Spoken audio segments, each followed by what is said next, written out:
Boa noite, pessoal. Quinto. Muito bem, sejam bem-vindos, bem-vindas à nossa segunda e última aula. Hoje é o último dia do AI Product Management Start, para você aprender a liderar a criação de produtos de IA. Hoje a gente tem um conteúdo bem interessante. Quero mostrar para vocês um método, um framework, um modelo, enfim, chamem como é que vocês quiserem chamar, de como você pode estruturar a construção, né, o desenho, a construção de um modelo de IA, de um produto de IA. A gente vai conversar basicamente hoje a aula inteira sobre isso e depois nós vamos falar também um pouco sobre o papel do AI Product Management, ok? Ontem, então, a gente viu sobre as bases do AI Product Management, só fazendo um breve resumo do que a gente viu ontem, bem breve mesmo, né? Então, quando a gente está falando de soluções de produtos de IA, nós estamos falando de produtos que incorporem tecnologias de IA no seu core, ou em suas funcionalidades, e são produtos e funcionalidades que aprendem com o tempo. Então, elas são baseadas em dados, elas aprendem através do comportamento da análise de dados, diferentemente de um produto tradicional, de software tradicional, que aprende através... Ele não aprende, ele é programado por meio de regras de negócio que você extrai do negócio, né? Tipicamente aí um Product Owner, um analista de negócio, um Product Manager, uma pessoa de produto está ali entendendo com o usuário quais são as suas dores e principalmente quais são as suas regras de negócio, extrai isso e coloca dentro do produto por meio de código e ele sempre faz isso, ou seja, é determinístico a maneira que o software vai funcionar. Quando a gente olha para um produto de IA, para um software de IA, nós estamos falando que nós não temos essas regras definidas desta maneira, né? O computador, a máquina é que aprende estas regras através da análise dos dados, né? E para isso a gente tem aquele conjuntinho que a gente conversou ontem sobre eu tenho um conjunto de dados, né, informações a respeito de algo, e esses dados vão ser processados por algum algoritmo e isso vai gerar aqui um output, vai gerar um modelo que vai fazer as predições, né? E aí aqui já entra também mais uma diferença, que o resultado disso aqui, o resultado de uma inferência que a gente chama, quando você coloca um novo dado novo aqui, dado novo, uma nova informação, ele gera um resultado que é uma predição, que é uma probabilidade daquilo estar certo, baseado naquilo que ele aprendeu dos seus dados históricos, né? Então nunca é uma ação determinística, eu nunca tenho certeza absoluta se aquele dado que o modelo de IA está gerando é um dado 100% correto ou não. Ele sempre vai ser um percentual, ele sempre vai ter um percentual de probabilidade daquilo ser o que ele é. Pode ser que seja uma probabilidade de 99,9%, mas é sempre uma probabilidade. Nunca é 100% de certeza algo que a IA gera para a gente como resultado. Assim como nós também, quando a gente olha uma foto, quando a gente olha algo, nós sabemos que aquilo é um cachorro e um gato para as coisas mais comuns. Mas eu tenho certeza que se eu colocar fotos de cachorros e gatos em posições estranhas, talvez você vai ficar na dúvida se aquilo é de fato uma foto de um gato, é uma foto de um cachorro ou é uma foto de uma comida, de algum outro bicho. Acontece a mesma coisa com a inteligência artificial. Quanto melhor for o teu conjunto de dados, quanto maior, quanto mais diverso, quanto menos viés ele tiver, quanto mais qualidade esses dados tiverem, melhor vai ser o teu modelo e, obviamente, melhor vai ser a predição que isso é gerado. Os modelos, como a gente viu ontem, esses modelos de inteligência artificial, eles deterioram com o tempo, né? Isso significa que você precisa retreinar com uma certa frequência, a frequência depende de diversos fatores, mas você precisa retreinar esse modelo frequentemente para que ele se mantenha utilizável, que ele se mantenha adequado para a situação que ele foi proposto. Alguns modelos precisam ser treinados com uma frequência maior, outros com uma frequência menor. Vai depender de diversos fatores, como eu comentei, principalmente de uma coisa que a gente chama que é a data drift, né? Que é a deteriorização, escorregamento, sei lá como é que a gente poderia traduzir isso da melhor maneira, mas é os dados, o teu histórico de dados, ele deixa de fazer sentido em relação a uma nova realidade que você tem agora. Então isso muda alguns paradigmas no momento de você fazer, de você projetar e desenvolver esses produtos, né? Muito baseado, como eu comentei, em dados, baseado nessas questões de probabilidade. E eu tenho que entender também de tecnologias de inteligência artificial e quais são as possibilidades que essas tecnologias me permitem para que a gente possa desenvolver esses modelos, né?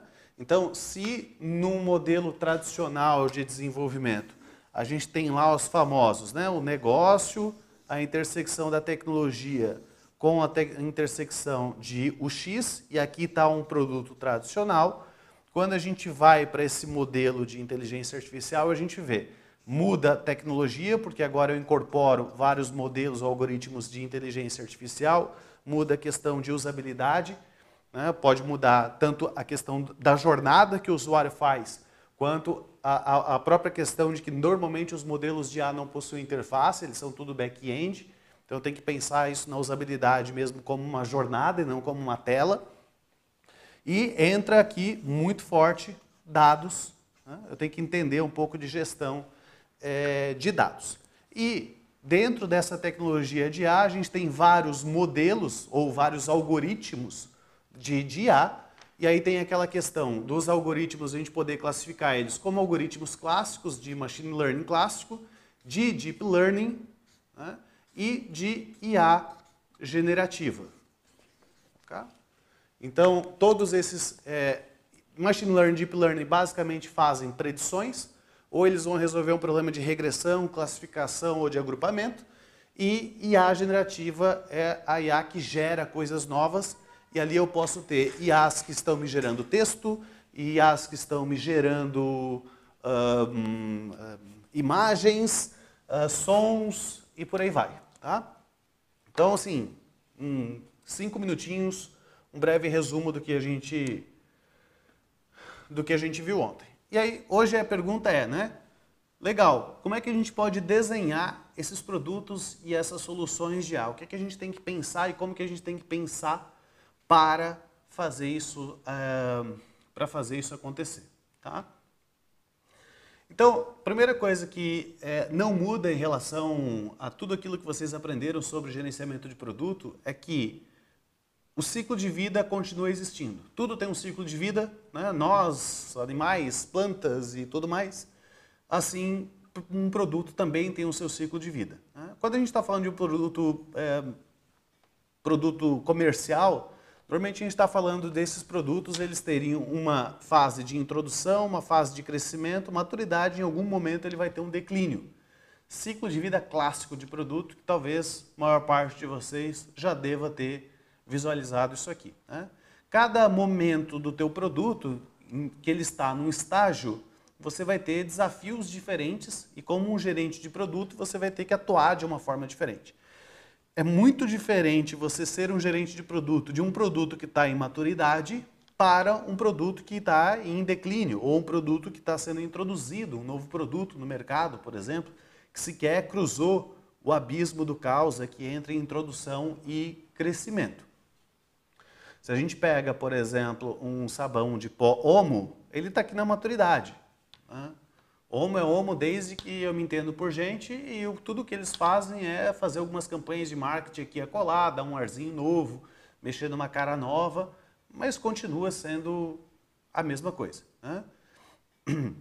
Agora a gente vê produtos que estão sendo introduzidos, né? São uns produtos que ainda não tem uma conquista de mercado, está sendo trabalhado, para depois atingir uma fase de crescimento. A fase de crescimento já é onde que ele está validado, agora ele só precisa escalar, né? Na fase da introdução você ainda está buscando o market fit, você não tem certeza absoluta se o teu produto vai dar certo ou não. A fase de crescimento você está ganhando escala, e a fase de maturidade você está colhendo os louros de tudo aquilo que você trabalhou. E o declínio é o momento de você tirar o teu time de campo porque o teu produto ficou ultrapassado. E acredita em mim, todo produto tem esse ciclo de vida aqui. Obviamente que no produto, no ciclo de vida de um produto digital, tá, ele tem algumas características diferentes do que um produto, como eu dei o exemplo do Omo. Porque o Omo ele é o produto, né? Ele não tem várias características. Ele é um conjunto limitado de características. Ele é um sabão em pó que resolve uma atividade.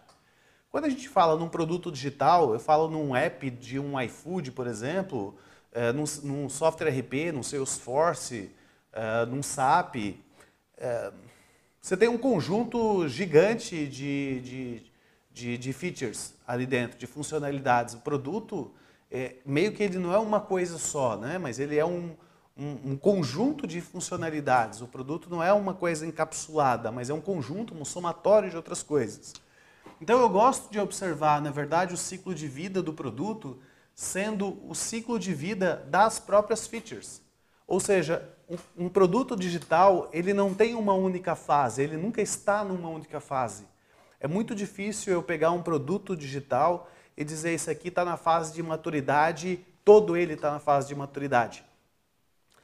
Comercialmente ele pode estar ali, eu posso estar, se é a minha vaca leiteira, mas do ponto de vista de funcionalidades, é muito provável que tem funcionalidades que eu estou removendo, tem funcionalidades que estão entrando, tem versionamentos novos desse produto, então tem uma versão do meu produto que está em declínio, mas eu tenho uma nova versão que eu lancei no mercado e que ele está tracionando agora, né? Então, esse mundo é um pouco mais dinâmico quando a gente fala de um ciclo de vida de um produto digital, mas ele existe. E o teu papel como gerente de produto é cuidar desses ciclos de vida e cuidar de todo esse caminho, desde o nascimento até o encerramento dele, né? Tudo isso para chegar num ponto de dizer que, independente se você está gerenciando um produto de IA ou um produto tradicional, um dos seus objetivos como uma pessoa de produto é atrair, satisfazer e reter cliente. Beleza? Eu tenho que ter isso o tempo inteiro, porque se eu não estiver atraindo novos clientes, se eu não estiver satisfazendo os clientes e, principalmente, se eu não estiver retendo os meus clientes, eu estou ferrado. Porque é muito mais caro você vender para um cliente novo do que você vender 2 vezes para um cliente já existente. É muito mais caro, tá? Como é que eu, como gerente de produto, posso fazer com que eu atraia, satisfaça e retenha clientes? Primeiro, o meu produto ele precisa ser ajustado ao propósito daquele cliente. Eu preciso ter uma visão clara, né? Eu preciso ter uma aplicação clara de que aquele produto resolve uma dor de um cliente ou de um usuário. Okay? Então ele tem que olhar e dizer, putz, esse produto aqui vai me ajudar. Ele tem que ter a combinação de Problem Solution Fit, né? Esse enquadramento, né? Da dor do cliente ou da dor do usuário com aquilo que eu estou entregando. Ele tem que entregar também um menor TCO. Alguém sabe o que é TCO? Quem sabe o que é TCO? Ah, tá bonitinho, né, Emerson? Tá falando bonitinho. E traduz pra gente, o que isso significa? Agora eu te botar na fogueira. Custo total de ownership. Propriedade. Propriedade, obrigado. Pronto, tá vendo? Não está conseguindo traduzir já está tanto tempo do Canadá que não sai mais traduzir o negócio. Custo total de propriedade, pessoal, é quanto o cliente custa para ele manter o produto com ele. Se é um produto que custa muito para ele manter, ele tende a procurar outras soluções. E acreditem, o cliente tem um custo disso, tá? Por exemplo, se você tem uma funcionalidade que é chave para ele, mas que é difícil de usar, isso aumenta o custo total de propriedade. Tá? Vai fazer com que ele gaste mais. Se você tem um ciclo de versionamento muito curto para esse produto, você lança múltiplas versões muito rápido no mercado, e esse cliente, não, por algum motivo, é ele que tem que atualizar essa versão e ele tem ações a serem feitas, isso aumenta o custo de propriedade dele. Se você lança um produto quebrado ou um produto que altera coisas que ele customizou e aí uma nova versão exige que ele tenha que recustomizar, isso aumenta o custo de propriedade. Então eu tenho que cuidar para que seja, a gente usa uma expressão aqui que é, o produto ele precisa entrar o mais liso possível. Liberei uma nova versão, o uso ele tem que ser sem estresse, né? E, claro, cuidar da experiência total. Mas não basta só atrair e satisfazer os clientes, eu tenho que aumentar minhas receitas. Então eu tenho que ter coisas dentro do meu produto para aumentar as vendas, aumentar a percepção de valor, inovação, foco no mercado. Tá? Então uma coisa, por exemplo, se eu fosse um gerente de produtos de um software tradicional, hoje eu estaria me perguntando como é que eu vou fazer para aumentar as vendas e aumentar a percepção de valor e principalmente inovação. E a IA poderia ser um caminho para isso e possivelmente seria o caminho para isso. A gente tem que aproveitar muito também as hypes. Se todo mundo está falando de IA, os clientes estão comprando IA, né? Se é uma porta uma porta aberta que se formou, a gente precisa aproveitar essas oportunidades de mercado, né? Então meu foco tem que ser como é que eu aumento as minhas receitas e do outro lado, como é que eu reduzo os meus custos. Como é que eu reduzo meu custo de manutenção, meu custo de evolução, meu custo de suporte, meu custo de serviço. E aqui eu vejo muitas pessoas de produto pecando aqui. Todo mundo tem um foco no usuário, usuário, e pouca gente tem um foco na manutenção desse próprio produto, na redução desses próprios produtos, de custos, né? E aí você vê aquela eterna briga de que o meu gerente de produto não prioriza, por exemplo, só um exemplo, tá? Não prioriza a dívida técnica. O meu gerente de produto ele não prioriza corrigir um problema, ajustar um problema de performance do produto. Só quer fazer coisa nova, funcionalidade nova. Esse gerente de produto está colocando o produto dele a perigo, em risco. Não vai demorar muito, vai cair ele, o produto e toda a empresa num precipício. Porque a questão é, quando eu estou falando de menor TCO, de uma relação de custo-benefício, essa questão de custo aqui, ela impacta muito nisso. Então eu também tenho que estar olhando, aparando custos da outra ponta. São os 3 grandes pilares do nosso modo de entender do gerenciamento de produtos. E isso continua quando eu estou falando de um produto de IA, ou um modelo de IA. Eu tenho que me preocupar que se esse modelo é ajustado ao propósito, se ele atende, se ele resolve de fato uma dor do cliente, se ele vai me ajudar a aumentar a receita ou se ele vai me ajudar a reduzir o custo. Em alguma dessas 3 coisas aqui tem que encaixar. Por se eu não tiver uma visão muito clara de como que eu encaixo um modelo de IA, um produto de IA em alguma dessas, pelo menos em uma desses pilares aqui, eu estou fazendo por fazer. Okay? Então você pergunta, vou fazer um chatbot.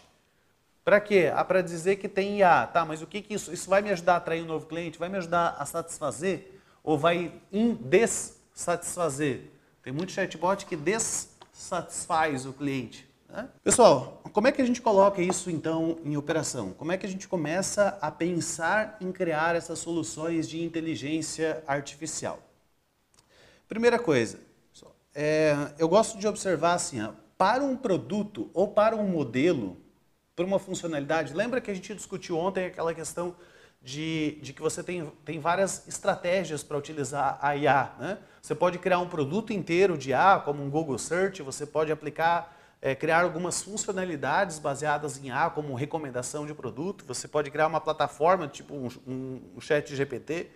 Então, pode ser coisas mais focadas e menores, pode ser coisas mais abrangentes e maiores, uma combinação desses dois. Independente do que você está levando para o mercado, eu entendo que nunca você vai conseguir levar, principalmente inteligência artificial, o modelo perfeito na primeira vez. Nem sei se um modelo perfeito existe. Um modelo perfeito, na verdade, é um modelo que resolve o problema de negócio. Mas ele é muito evolutivo, tá? Você precisa fazer ciclos disso. Então eu gosto de observar isso pensando que eu saio de um MVP e vou aumentando, vou melhorando as versões deste meu modelo ou desse meu produto. Okay? Então eu não busco ter um modelo perfeito na primeira vez para fazer durante um ano, ficar construindo. Talvez no primeiro mês eu já tenha um MVP, no segundo mês eu já tenha algo que eu coloque em produção. E depois eu gasto mais 2 ou 3 meses para que eu disponibilize isso para o mercado geral. Então eu tenho ciclos, eu tenho momentos aqui, eu tenho várias versões desse modelo. E cada versão desse modelo que eu estou fazendo, ele passa por alguns estágios, que que eu tenho que entender como é que isso funciona. Então, eu tenho que fazer uma descoberta, né, daquilo que eu preciso implementar, descobrir aqui, na verdade, entender qual é o problema de negócio e qual é a capacidade de IA que vai me atender aquele problema de negócio e se de fato eu preciso da inteligência ou não. Tá? Eu tenho que desenhar essa minha solução, uma vez que eu tenha de fato um problema, um caso de uso definido e claro para aplicar a inteligência artificial. Eu tenho que desenhar a minha solução de inteligência artificial e aqui esse desenho não é fazendo uma analogia, não é simplesmente escrever regras de negócio, até porque não tenho regra de negócio. A regra de negócio ele aprende. Tá? Então aqui eu tenho outros elementos que eu preciso me preocupar quando eu estou falando de um produto de IA. Eu tenho que desenhar essa solução. Para poder desenvolver, obviamente, para poder entregar e para poder otimizar. E eu faço essas cinco coisas para cada uma dessas partes aqui, ou para cada versão que eu estiver fazendo dentro desse meu modelo, e ele vai evoluindo com o tempo.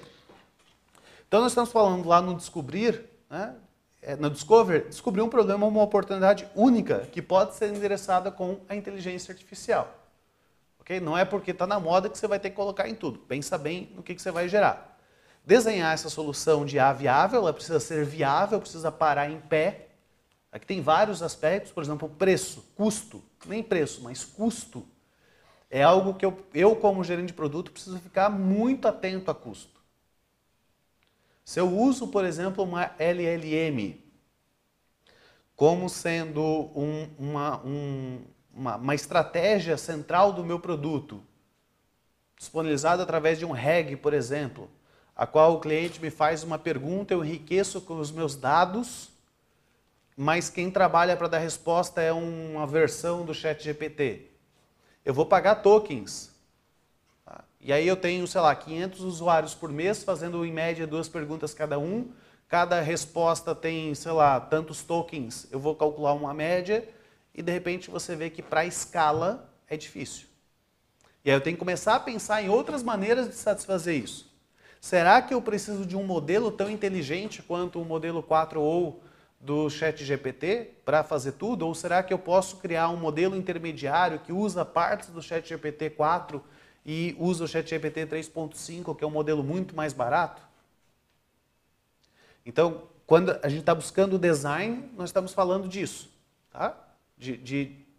Desses pensamentos que, embora eu não tenha código, não necessariamente eu vou estar escrevendo fluxos, né, histórias de usuário, regras, mas eu tenho uma porrada de coisas aqui para me preocupar. Eu tenho que desenvolver, então criar valor incremental a partir desses modelos de IA, e esse desenvolvimento não é, obviamente, o gerente de produto de IA que desenvolve. Aqui nós estamos falando de cientistas de dados, de engenheiro de dados, de MLOps Engineer. Aí vai depender da tecnologia de IA que a gente estabeleceu no desenho da solução. Se eu estiver fazendo um treinamento from scratch, a partir do zero, o meu time ele vai ter um tipo de composição. Se eu estiver fazendo um RAG, como o pessoal fala, que é uma forma mais simples, você precisa ter um outro estilo de equipe. Não é o mesmo tipo de equipe. Se eu estiver falando de talvez fazer uma detecção de anomalia, eu vou precisar desenvolver pipelines de dados que alimentem esses meus modelos de uma forma continuada. Né? Especialmente se isso for realizado em tempo real, porque você pode fazer uma predição em tempo real ou fazer por batches. Tem aplicações que você não precisa fazer em tempo real. Isso tudo afeta o design, vai afetar a maneira como você vai desenvolver isso. Okay? Então, dentro do desenvolvimento, não é no sentido aqui de eu vou aprender a desenvolver ou vou aprender a gerenciar o desenvolvimento, ou preciso aprender a gerenciar o desenvolvimento. Mas como é que eu observo o que está sendo desenvolvido para entender se está no caminho daquilo que eu quero que o meu produto esteja. Entregar, garantir que o usuário confie e adote a solução de IA. Aqui é um outro desafio para você, meu amiguinho, que quer trabalhar com isso. Por quê? Muita gente não acredita no resultado da inteligência artificial. Tá? Especialmente quando você tem uma interface direta com o usuário. Então tem várias pesquisas que apontam que pessoal ainda tem uma certa resistência. Só 20% das pessoas confiam cegamente na inteligência artificial, no resultado de uma IA generativa, por exemplo. Todos os outros têm algum tipo de restrição. Então, se eu estou fazendo um produto, dependendo do tipo de produto que eu estiver fazendo, se isso for uma funcionalidade, tem um customer facing, que ele interage com essa funcionalidade, talvez você tenha que tomar ações para garantir que o usuário confie e adote essa solução. Tem coisas que não precisa. Se é o usuário do iFood, por exemplo, você não fica desconfiado do algoritmo. Agora, o restaurante fica. Tenho certeza disso. Entendeu? Quando ele não aparece ou quando começa a baixar as vendas lá do restaurante do iFood, eu tenho certeza que chove de chamado lá no iFood dizendo o que está acontecendo, que meu restaurante não está mais sendo exibido na lista de pedidos. O que vocês estão fazendo aí? Qual é a regra? E aí vem aquela questão do que a gente conversou ontem de explicabilidade, certo? O restaurante liga lá para o iFood e fala: ô seus filha da mamizinha querida, eu não apareço mais aqui na lista. Qual que é a regra? Okay? Qual que é a regra que eu estou colocando? Então, tem uma série de situações para aí otimizar, aprimorar a solução de IA para melhorar a experiência do usuário. E muitas vezes a gente aprimora isso com base nos próprios dados que os usuários estão imputando na ferramenta para a gente. Faz sentido? Então, esses são as 5 grandes etapas de um framework conceitual, que eu vou abrir esse framework para vocês aqui, deixar um pouco mais aberto ele ainda, com um pouco mais de detalhe sobre como essas fases depois se desdobram no dia a dia e o que a gente faz em cada uma dessas fases. Tudo bem? O Júnior está dizendo aqui, ó, vou colocar o teu restaurante 2 vezes na caixinha do sorteio. Não entendi, mas tudo bem. Tudo bem até aqui? Não, era só o sorteio para aparecer na página principal do... Ah, entendi. Ou ele cadastra 2 vezes o restaurante para tentar ser mais uma vez, sei lá. E aí começa. Então, tudo bem? Até aqui alguma dúvida?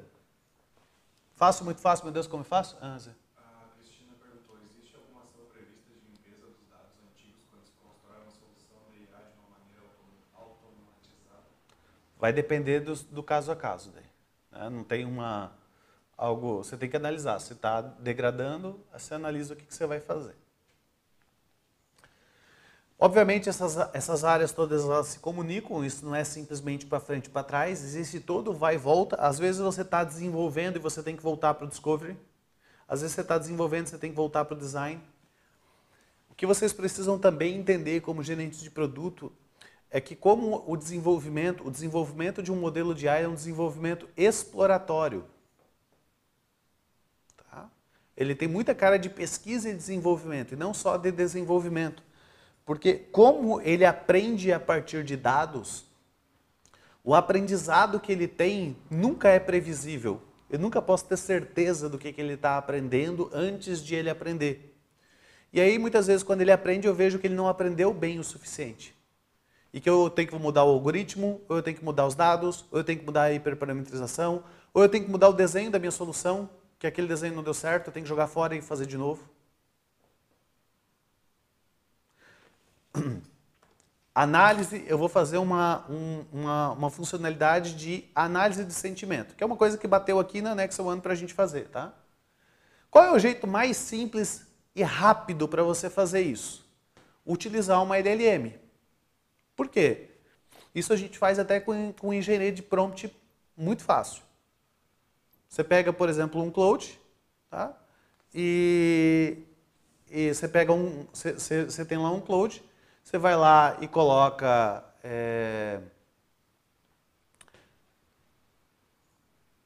os dados que você quer, gera um prompt estruturado e ele vai te classificar se de repente um feedback é positivo ou não. Você pode utilizar isso como API e não é muito demorado para fazer isso, tá? É relativamente simples fazer isso.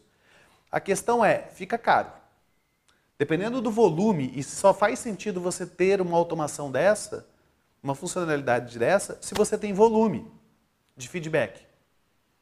Se a tua empresa ela tem muito registro no Reclame Aqui, no Instagram, não só coisa ruim, mas coisa boa também. Né? Muitos comentários no Instagram, no LinkedIn, no Facebook, no portal da empresa, no Reclame Aqui, no Google. Okay? Só que se você começa já indo por essa solução, você faz rapidinho, em 15 dias está pronto essa automação. Okay?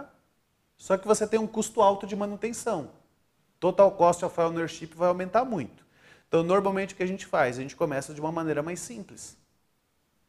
Tem alguma LLM que não seja o ChatGPT 4 ou que é o mais caro e que talvez possa me atender?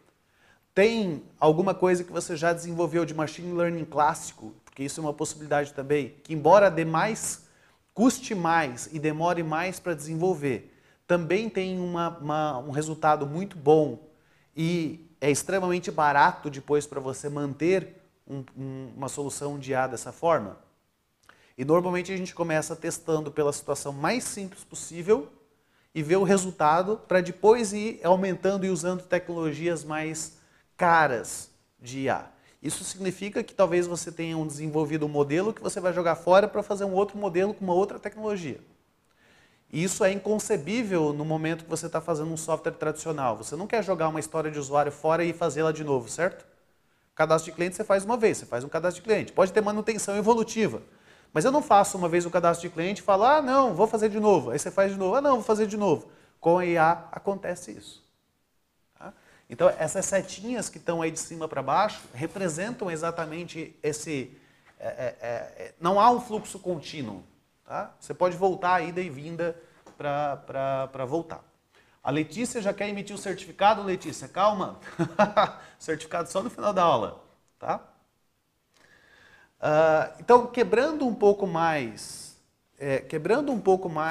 isso é muita experimentação, Jorge, tá? Bastante experimentação. Então, quebrando um pouco mais essas 5 etapas, aqui na Nexo One a gente desenvolveu um modelo basicamente de 5 etapas, tá?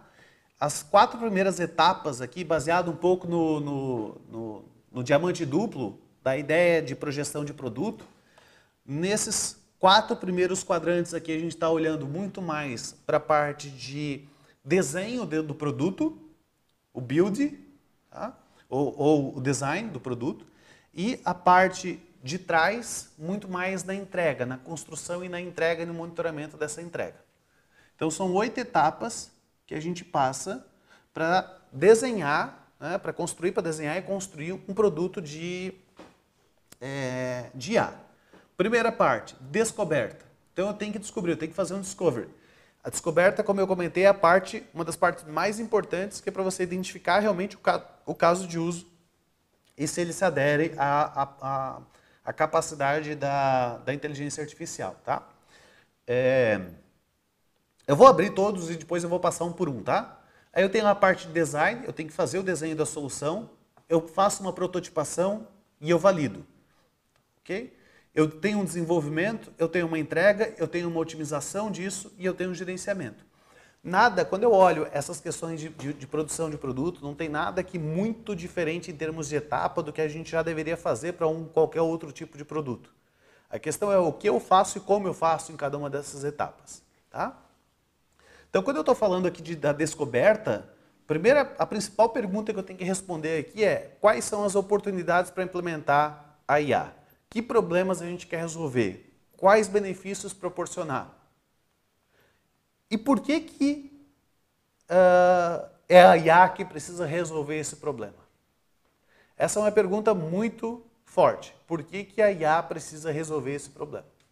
Por que eu não posso resolver de outra forma? A IA hoje é mais cara para fazer do que qualquer outro mecanismo de desenvolvimento. Ok? Então, não é porque está na moda que eu preciso usar. Tem que ter um objetivo muito claro. Eu tenho que estar muito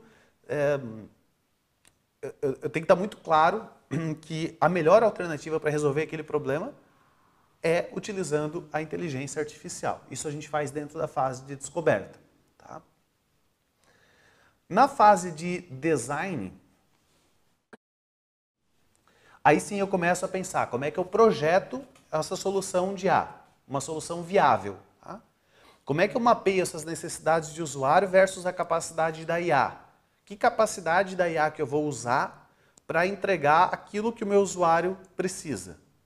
É uma capacidade de regressão, é uma capacidade de predição, uma capacidade de visão computacional? Que capacidade que é essa que eu vou utilizar? Que tarefa que o meu usuário precisa que a inteligência artificial faça e como que eu vou entregar isso para ele, né? Quais os riscos que eu preciso antecipar? Quais dados necessários? Custo, tecnologias de IA. São pelo menos 7 ou 8 categorias que eu preciso olhar para projetar uma solução de IA. Seja ela uma funcionalidade, seja ela um produto como um todo. Tá? Aí o prototipo. Desenhei prototipo. A grande pergunta aqui é como que eu prototipo rapidamente experiências de inteligência artificial com mínimo de investimento? E aí aqui vem um desafio especial nessa prototipação. Porque quando eu estou falando de um produto tradicional, a prototipação é muito simples de ser elencada, né? Eu faço basicamente um desenho, um fluxo de funcionamento ali de tela e está resolvido o problema. O protótipo aqui nem sempre vai ser dessa maneira, porque eu posso ter um conjunto de processamento de várias tarefas sendo feitas pela IA, sendo que você não tem nenhuma tela, nada visível. Tá? Mas eu preciso ter um mínimo de prototipação aqui para poder fazer uma validação disso antes de começar necessariamente a construir isso, a ter uma clareza, né? E aí a pergunta é como é que eu valido esse meu modelo antes da produção? Como é que eu alinho ele para pelo menos entender, ter uma clareza um pouco melhor se aquilo que eu projetei no meu design para em pé. Tanto a prototipação e validação são como se fossem fases de testes do meu design. Tá? Eu estou buscando algum tipo de validação ali antes de sair desenvolvendo especificamente. Lá na parte de desenvolvimento, aqui é desenvolver esse modelo. Desenvolver o modelo basicamente é treinar o modelo. Se eu estiver falando de machine learning ou deep learning, treinar realmente o modelo. Se eu estiver falando de uma IA generativa, pode ser que eu esteja indo lá para um modelo de RAG, que daí não é bem treinar, né? Eu simplesmente vou conectar peças uma com as outras para gerar a minha solução. Tá? E aí aqui, em desenvolvimento, a preocupação como gerente de produto não é em como que isso é feito, mas como é que eu avalio o que está sendo feito. Que métricas que eu, como gerente de produto, posso observar e entender se esse treinamento, se esse desenvolvimento, se aquilo que está sendo gerado, de fato, está sendo bom ou está indo no caminho do que a gente precisa para resolver aquele meu problema de negócio. Okay? A minha entrega, como que eu habilito, então, esses usuários a adotar a IA? Como é que eu posso criar barreira de proteção contra erros de IA? Então, se eu estiver falando de um chatbot, uma coisa assim, bastante simples, tá? Mas se eu estiver fazendo um LLM que não seja... se eu estiver falando agora das mais novas, elas já não caem mais nisso. Mas, normalmente, quando você libera um chatbot, a primeira coisa que o usuário tenta fazer é algum tipo de pergunta para ver se a IA é boa mesmo. Tá? Aí ele vai lá e pergunta assim, o Palmeiras tem mundial? É uma pergunta boba, mas como é bastante controversa essa pergunta, e os dados, e ele aprendeu com base nos dados, ela se enrola toda para responder. E aí o usuário fala assim, tá vendo, essa AI não presta, não consegue nem responder isso aí. E ele cai, é uma coisa boba, mas tira a confiança. Entendeu? Então, se eu tiver, principalmente em projetos de IA generativa, eu tenho que me preocupar com isso. Como que eu coloco barreiras, guardrails, para que erros não aconteçam e diminuam a confiança do usuário na IA? Tá? O João está dizendo aí a IA tem uma alucinação, responde que sim, pode ser que isso, pode ser que não. Né? Então, eu não sei se é porque eu trabalho com isso, mas quando alguém me manda um chatbot ou algo dessa maneira, a primeira coisa que eu tento fazer é essas perguntas sacanas, assim, entendeu? Me mostra o teu código, me mostra alguma coisa, eu fico perguntando para ele, mostra alguma coisa que é secreta, que ninguém mais sabe, dos dados que você teve acesso, manda os arquivos que você foi treinado, e eu fico lá, entendeu? Só para ver o quão legal está aquilo. Talvez os usuários finais não façam esse tipo de uso da mesma maneira que eu faço, mas esse negócio de chegar e fazer umas perguntinhas sacana, ele faz, tá? Igual, teve o caso, isso foi bem no início, quando começaram a lançar os chatbots, o caso da GM, né? Que o cara foi lá e perguntou se ela poderia vender um carro para ele a custo de banana, assim, sei lá quantos reais era, nem sei se era real, se era dólar, mas enfim.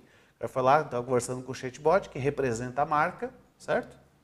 E perguntou se a marca poderia fazer uma promoção para ele para comprar um carro custando, sei lá, um percentual bem baixinho do valor do carro, e ela disse que sim, que era para ele passar na concessionária. Tá? Então, eu tenho que me preocupar com essas situações aí, tá? Fala de Djalma. Ontem você mencionou em guardrails. Eu entendo que são uma linha que a IA tem que andar e ali qualquer coisa fora disso, ela pode ter que falar assim, ó, amigão, você está saindo do escopo da minha criação, tá? E isso aqui eu não vou te responder. Alguma coisa do gênero. Seria isso. Eu teria que me preocupar também na fase de discovery ou de desenvolvimento, já pensando nesses guardrails. Isso, sim. E aí eu posso ter esses guardrails pensando dependendo da solução que eu for dar. Né? Esse é um exemplo clássico que você trouxe de uma IA generativa. Eu preciso pensar nisso. Né? Eu preciso pensar em como que eu vou cobrir, como que eu vou colocar esses limites dentro da minha IA. Tá? Hoje, a maior parte das pessoas já pensa nisso. Então, já está mais difícil você simplesmente chegar no chatbot e fazer umas perguntas esquisitas lá e ele responder. Ele já fica dentro do limite de atuação. Você vai fazer alguma coisa de IA generativa? Um guardrail que você vai ter que colocar ele não pode recomendar o concorrente, né, meu? É o básico. Mas o básico que precisa ser feito, né? Às vezes as pessoas não falam óbvio, ele é esquecido e ele acontece. O básico precisa ser feito, porque senão o cara vai lá perguntar, ou ele vai recomendar um outro produto do cliente, ou ele vai falar mal de você e bem do cliente, ou vai falar mal do cliente, que também pega mal. Então, eu tenho que pensar nisso na concepção, eu tenho que me preocupar pelo menos, eu tenho que ter um requisito que isso seja tratado e que esses guardrails sejam colocados, sejam desenvolvidos dentro da inteligência artificial.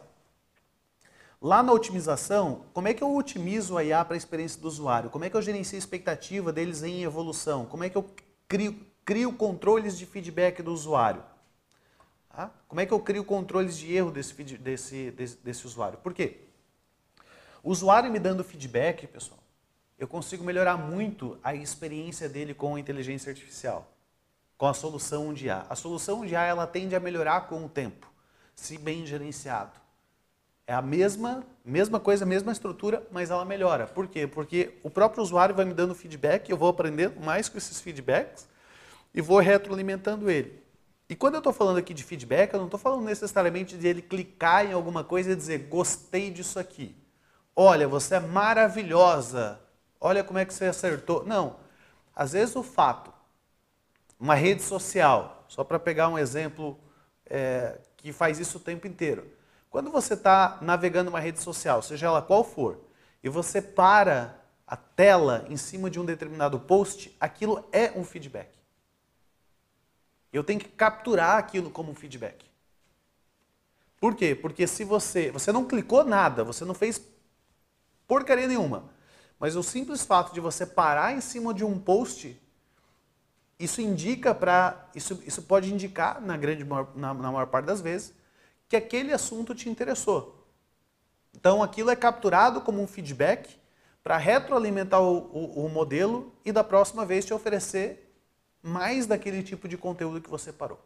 Obviamente, quando que você dá um like, compartilha, aquilo tem um peso maior de feedback.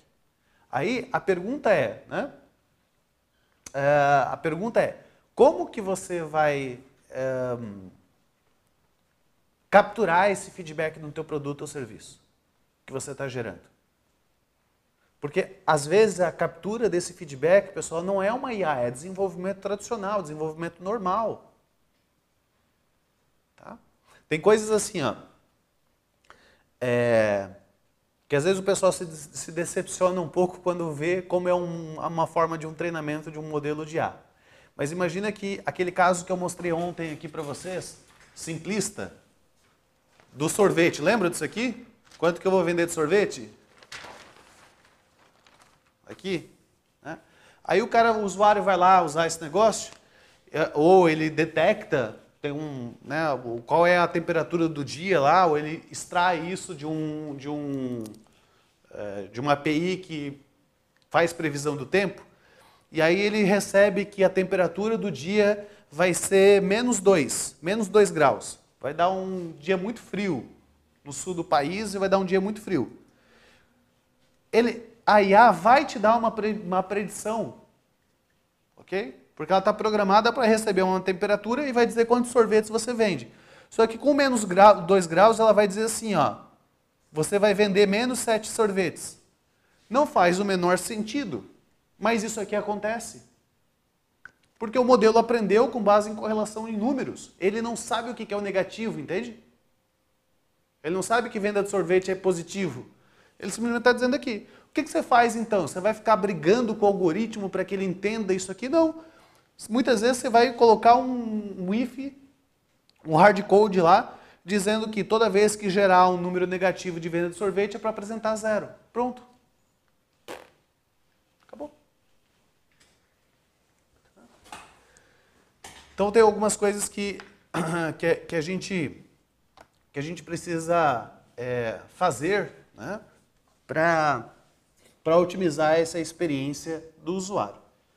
E a parte de gerenciamento, né? Como que eu gerencio modelos para sustentabilidade? Como treinar continuamente esse modelo? Eu preciso começar a pensar de quanto em quanto tempo eu preciso retreinar esse modelo. Como é que eu monitoro o comportamento desse modelo? Que métricas que eu vou usar para monitorar o comportamento, tá? Espera aí que tô com vontade de espirrar. Nossa, como isso é horrível. Dá aquela vontade de espirrar, mas não vem o espirro. Espera aí.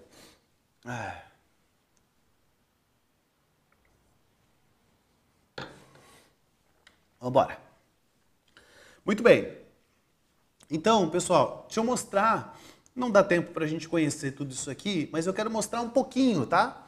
Dessas duas primeiras fases aqui para vocês incorporar um pouquinho mais, trazer um pouquinho mais de clareza para vocês. Na parte de descoberta e na parte de design, tá? Quando a gente está falando da parte de descoberta, nós estamos falando aqui dessa intersecção que eu quero buscar. Então, atribuíram para mim a missão de desenvolver uma solução de A. Eu preciso primeiro achar um bom problema. Um problema com alguém que se importa, ele precisa ser bom, mas as pessoas precisam se importar com aquele problema, precisa ter relevância. Tá? E o terceiro ponto, a IA pode ajudar a resolver esse problema melhor do que outras situações? Ou não tem como resolver por outro jeito que não seja a inteligência artificial? Se tiver outra forma, talvez ele é muito pior do que se eu utilizar a inteligência artificial. Uma oportunidade ideal para você aplicar a inteligência artificial está aqui no meio. E é essa a primeira grande missão sua como gerente de produto, identificar essa oportunidade de resolver algo com a inteligência artificial. Nós estamos falando, no final das contas, de definir claramente quais são as dores da sua organização. Tá? Pessoal, quando a gente está falando de definir dor organizacional, tá? Tem várias maneiras de você poder classificar isso. Eu gosto dessa visão aqui, ó. Quando você está pensando em que dor que você vai fazer, tenta classificar aquilo, se é uma dor operacional, se é uma dor qualitativa, se é uma dor financeira ou se é uma dor de produtividade. Às vezes a mesma dor, o mesmo problema que você identifica, ele pode estar em mais de um desses quadrantes. Mas pega o principal, tenta fazer um enquadramento na maneira como as pessoas falam sobre aquilo. Por exemplo, eu tenho dificuldade com previsão de vendas. Eu nunca sei o quanto que eu vou vender E aí, como eu tenho um restaurante, por exemplo, eu tenho um problema, vou enquadrar isso de uma maneira diferente. Eu tenho um restaurante, meu restaurante tem 250 mesas, mas eu tenho muito desperdício de comida, porque meu cardápio é grande, ok? Tem muitas opções. E embora eu conheça um pouco ali sobre a média, sobre o que está acontecendo do produto,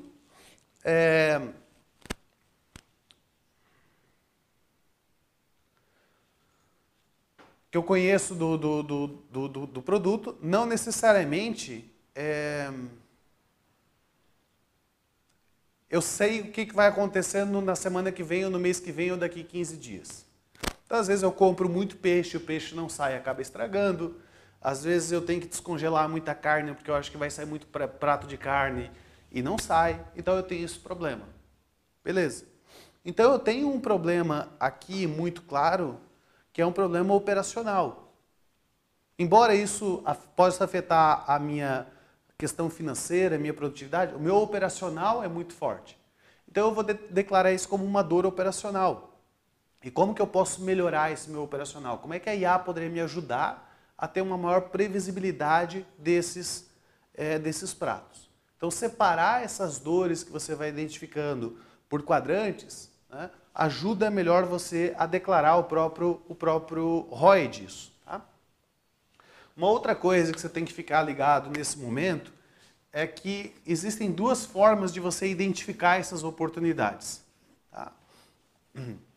Uma dessas formas é você entender aqui quais são as necessidades do usuário, quais são os problemas que ele tem e como meus dados aqui ou as minhas tecnologias de inteligência artificial podem ajudar a resolver esse problema e entregar essa necessidade.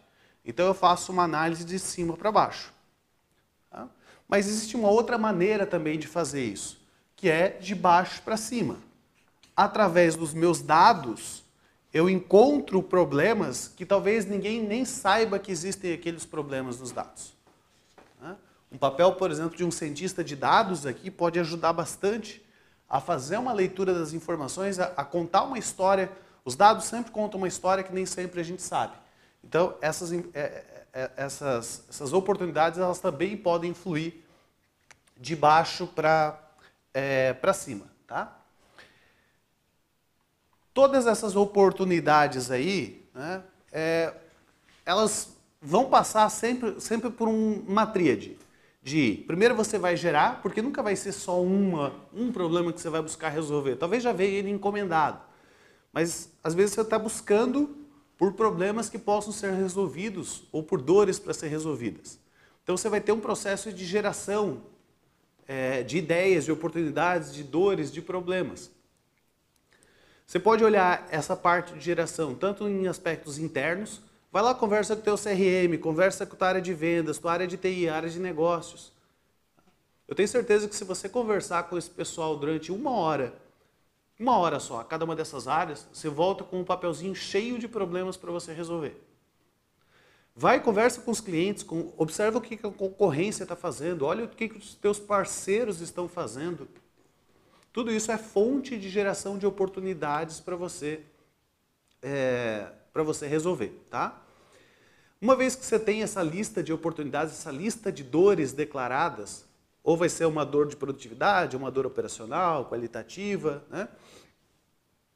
Você vai ter um processo de seleção. Eu vou precisar selecionar qual dessas dores aqui é mais importante para eu atuar, vai me gerar uma melhor relação de custo-benefício, para daí implementar.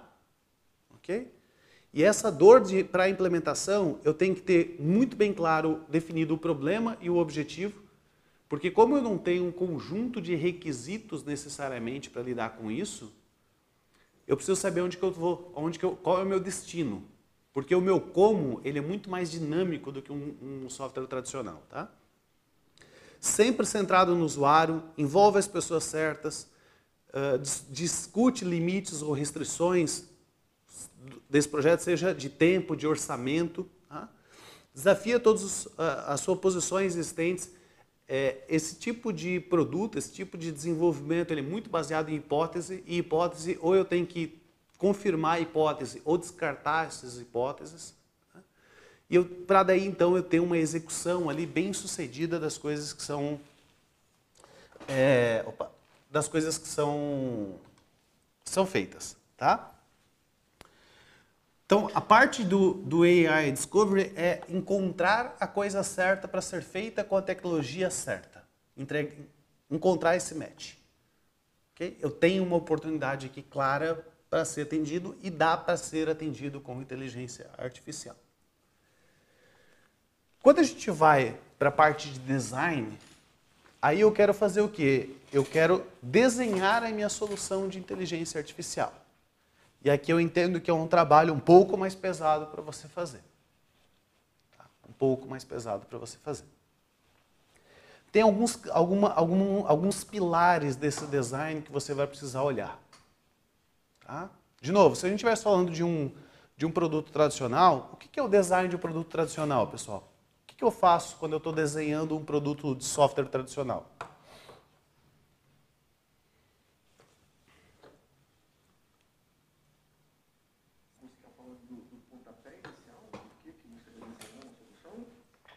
Como que eu faço o design de um software tradicional? O design eu desenho, especificação, definição. Conversa com os usuários, vê o que eles precisam e monta o esboço de tela, sei lá. Elenco as funcionalidades, faço um protótipo, defino regras de negócio. Perfeito, perfeito. O que vocês acham que a gente precisa olhar no design quando o produto é de IA, por tudo isso que a gente já conversou até aqui?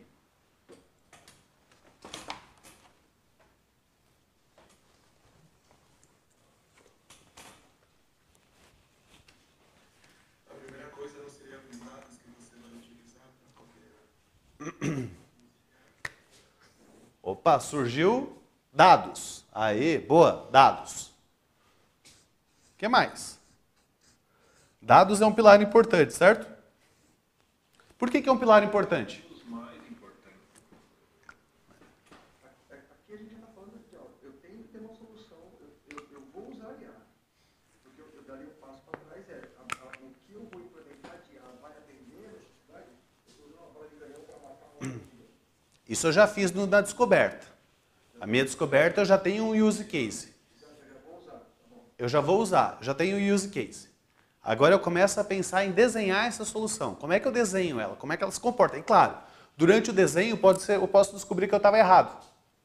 E que não dá a ver, não tem nada a ver. Vai custar muito caro, não vai parar de pé. Faz parte. It's the game. Ok? Definir o algoritmo que você vai usar, o tipo de algoritmo. Dados, eu vou substituir um pouco isso. Tá? Eu vou dizer, você tem que olhar qual que é a tecnologia de IA que você vai fazer. Então essa tecnologia é o quê? Vai ser um machine learning, vai ser um deep learning, vai ser uma IA generativa, vai ser um LLM com RAG, vai ser um mix disso.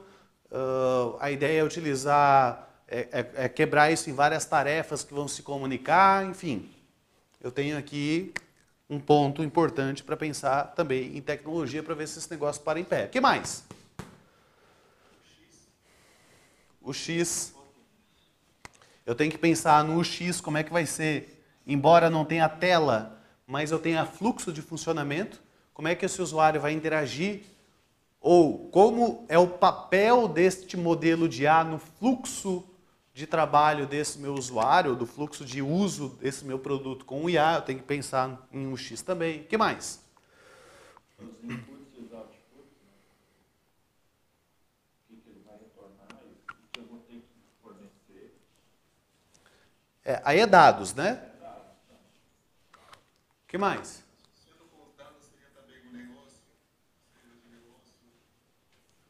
Isso eu já vi lá no meu problema, que eu tenho que definir qual que é lá. Né? Mas o que eu faço aqui? Treinar a IA, como que eu vou treinar? Isso é parte da execução. Aí vai ter um líder de projeto que vai executar lá pra gente. E a gente só vai acompanhar o resultado. Hã? Definir as hipóteses. As hipóteses a gente acaba definindo quando já está no processo de criação do modelo, de fato. Né? Perfil do usuário. Aí vai dentro de UX. Pensa em coisas que a gente falou, eu acabei de falar um antes. Eu tenho que me preocupar, por exemplo, com questões, eu tenho que fazer projeções de custos desse negócio aqui. Quanto vai me custar para desenvolver, quanto vai me custar para manter. Né? Como é que eu vou obter o feedback do usuário? Feedback. Né? Como é que eu faço para capturar dados do feedback que ele está usando isso? Como é que é a minha infraestrutura? Minha infra? Como é que vai ser isso? Como é que eu escalo isso aqui em termos de infraestrutura? Escala. Isso vai funcionar na nuvem, é algo que vai funcionar dentro do celular, é algo que vai se conectar via... Como vai ser isso? Como é esse mundo? Como é que eu vou medir? Como é que eu vou fazer a medição? Se está bom, se está ruim? Então são todos aspectos que a gente precisa olhar no processo de design, que é o que está mais ou menos aberto aqui. Ó. O X, dados, tecnologia, feedback de usuário, escalabilidade de infraestrutura, performance, regulamentação e conformidade, custos. Regulamentação e conformidade. Eu trabalho muito com dados aqui, então eu tenho que entender se questões de privacidade, questão de viés, questão de LGPD, okay? Se eu posso ou não posso usar. Às vezes você tem que alterar as políticas de privacidade do uso do teu produto para permitir que você utilize esses dados para treinar. Tá? Então, quando você está desenhando um modelo de IA, você tem que pensar em todas essas características de funcionamento dele, para daí você gerar uma... Aí tem várias formas, mas para você gerar uma especificação daquilo que você quer. Para você gerar um PRD lá, um documento de requisito de produto. Posso colocar um ponto aqui? Pode. Hoje em dia, é vanguarda, né? Vamos pensar assim, IA. Então, um ponto a se pensar também seria o time que precisa ser formado, as pessoas, sabe? Tem cientista de dados, engenheiro de dados, eu tenho que ter um profissional que entenda de LLM ou que tenha, enfim. Isso não é uma característica do produto, né? Isso é uma característica da operação. Então eu não estou desenhando, não vou colocar a equipe dentro da solução. Mas é um ponto para você observar do ponto de vista de gestão do projeto, gestão da execução disso, né? Aí sim. Se eu não tiver mão de obra, né, também não adianta nem tentar assim, Sim, mas não faz parte do desenho da solução, né? Eu não estou colocando isso no meu produto, não é uma característica do meu produto. É uma base que eu vou precisar ter. É a mesma coisa, assim, eu vou ter que ter computador para fazer isso, okay? Mas eu não vou botar computador no design do meu produto. Pode ser que eu tenha que me preocupar com isso no meu projeto. E talvez realmente eu tenha, porque se eu pensar em fazer treinamento de deep learning local, eu vou precisar ter boas máquinas com GPU. Mesmo que eu fizer na nuvem, eu vou precisar ter e o meu volume de dados for grande, eu vou precisar ter disponibilidade disso, e é algo que está bastante crítico e raro, né? É difícil hoje você conseguir esses ambientes. Então aí tudo isso entra dentro da concepção da execução desse projeto, da execução desse produto, que tem que tomar conta de todas essas características e fazer a execução dessas atividades, montar time, liderar time, né? Essas coisas tipicamente não ficam na mão de um gerente de produto de IA, nem do gerente de produto tradicional fica, né? Normalmente você tem um líder ali da equipe, um líder de projeto, um líder da equipe, que se preocupa com esse tipo de situação, tá? Para a gente pegar um desses pontos só, pessoal, um desses pontos, que é dados, tá? Só para vocês terem uma ideia, 4% das empresas têm dados prontos para uso de IA. Pesquisa. Okay?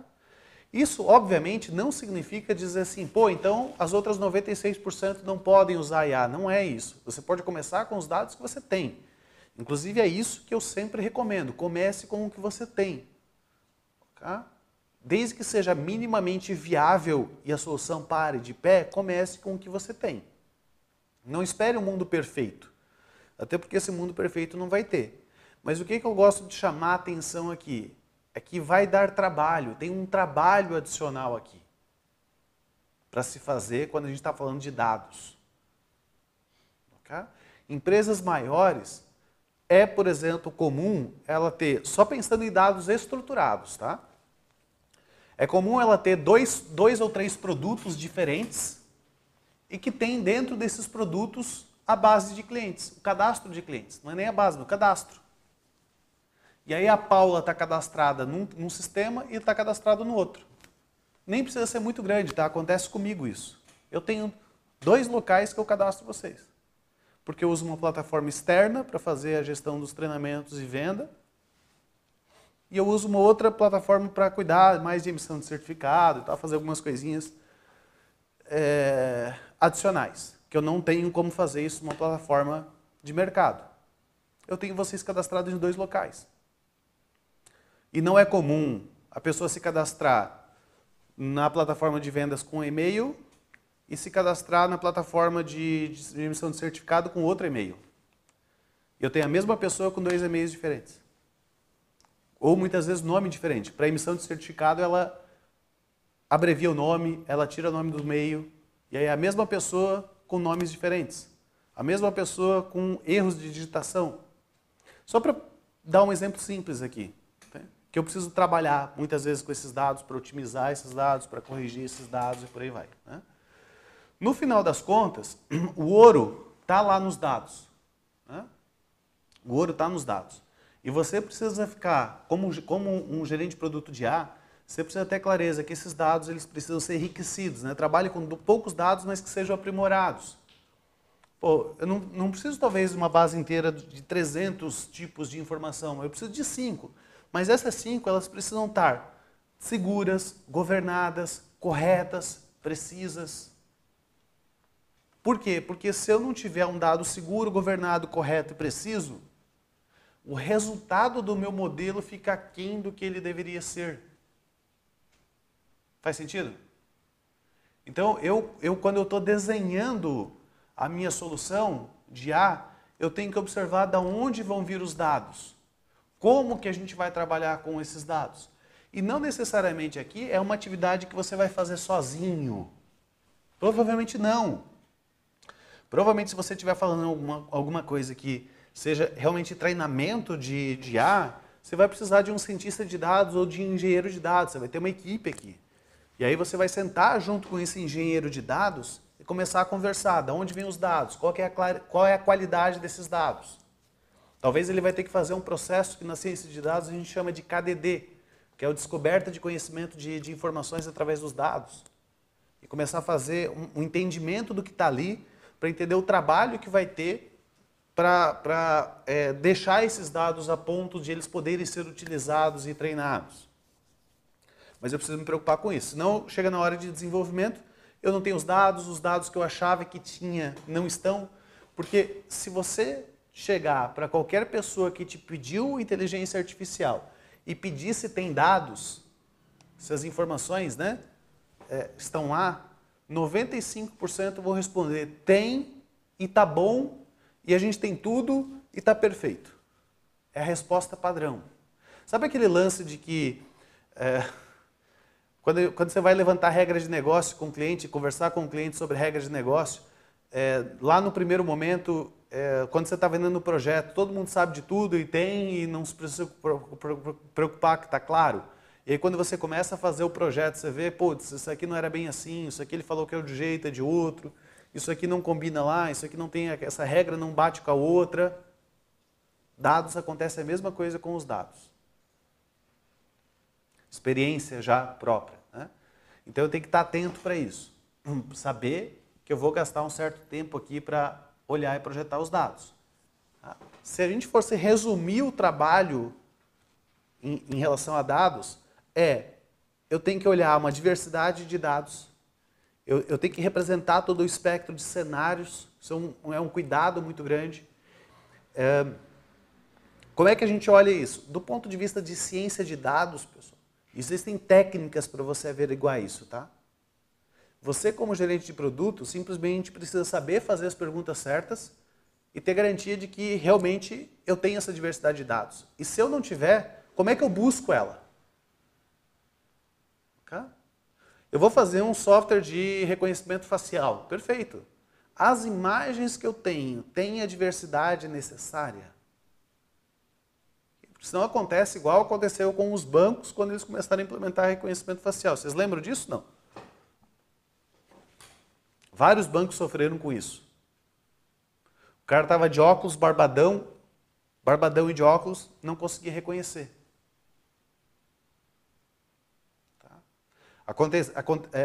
Outra situação, algumas pessoas têm problemas na visão. E quando você tem um problema de visão, normalmente o teu olho fecha, né? Eles fecham, enfim, acho que quando se perde é comum fechar o olho. E aí, olho fechado, um fechado, outro aberto. Não tinha muitos problemas com esse reconhecimento, com essa inclusão dessas pessoas. Então, tem que olhar a questão dessa diversidade aqui de dados. Se eu estiver falando, por exemplo, de uma sorveteria, os dados que eu tenho, como é que eu sei que um dado é diverso de uma sorveteria, pessoal? A parte de reconhecimento facial até é um exemplo mais fácil. Não é que é mais fácil, mas ele é mais direta a conexão. Mas vamos pensar na sorveteria que está vendendo sorvete lá e que basicamente está coletando o dia, a temperatura e quantos sorvetes ela vendeu. Como é que você poderia avaliar se há uma diversidade de dados ali dentro? Você não pode ter uma linha flat nas suas vendas. Você tem que ter uma sazonalidade, dado um histórico confiável. Você tem que ter um volume ao longo do tempo que seja... Está no caminho. Ainda não é a resposta... Eu acho que tem que ter um contexto. Porque, por exemplo, se a sorveteria é perto de colégio, é perto de faculdade, quem que é o público em volta dela? Então, se é colégio, é época de férias, vende menos, vende mais. Pois é, mas eu estou só com essas três informações. Dia, temperatura e mês. Dia, temperatura e quantidade de vendas. Como é que eu avalio se há diversidade nisso de uma forma objetiva, pessoal? Eu acho que existe... Temperatura? Não, analisando se as temperaturas são ok, se a quantidade está ok, sei lá, vendo se os dados são ricos ou não, se eles podem ser aproveitados. Eu tenho que fazer a seguinte pergunta. Há sazonalidades de venda? Sim. Os meses que eu tenho coletado representam esta sazonalidade? Eu vou olhar os meses que eu tenho. Os períodos de coleta. Esses períodos precisam ser diversos. No caso, eu só tenho essas três informações, entendeu? Não tem outras. O que vocês falaram, algumas têm sentido, mas no exemplo aqui, para ficar bem simples, eu só tenho esses três dados. Então a diversidade vai vir da onde? Da sazonalidade. Como é que eu olho a sazonalidade? Meses. Ok? Porque se eu só pego os 3 meses de verão, eu estou ferrado. Eu vou treinar uma IA que vai predizer a venda de sorvete só para o verão. Tudo bem? Qualidade dos dados. Para prevenir previsões falhas. A qualidade tem que estar boa. O que é qualidade? Desde coisas, por exemplo, como os dados são precisos e corretos. Okay? O que é um dado correto? A temperatura deu 29 graus. O que é um dado preciso? 29,3. A IA precisa da precisão. Então eu preciso ter dados precisos. Eu preciso ter dados corretos. Okay? O lance do estrogonofe que a gente conversou ontem do iFood. Quantos jeitos diferentes tem de escrever estrogonofe? Tá bom? E relevância, garantir a aplicabilidade dos resultados. Esses dados precisam ser relevantes. O que é uma relevância? Eles me ajudam eles são importantes para o aprendizado da minha máquina. Okay? No exemplo do sorvete, o que seria um dado irrelevante? Que eu posso estar coletando, mas é irrelevante para o meu aprendizado de máquina.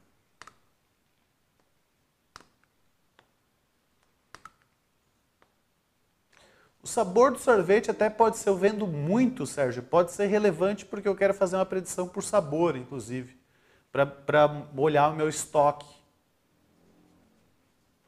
Na venda ali, né? Temperatura do freezer, não, ok, mas não é da venda.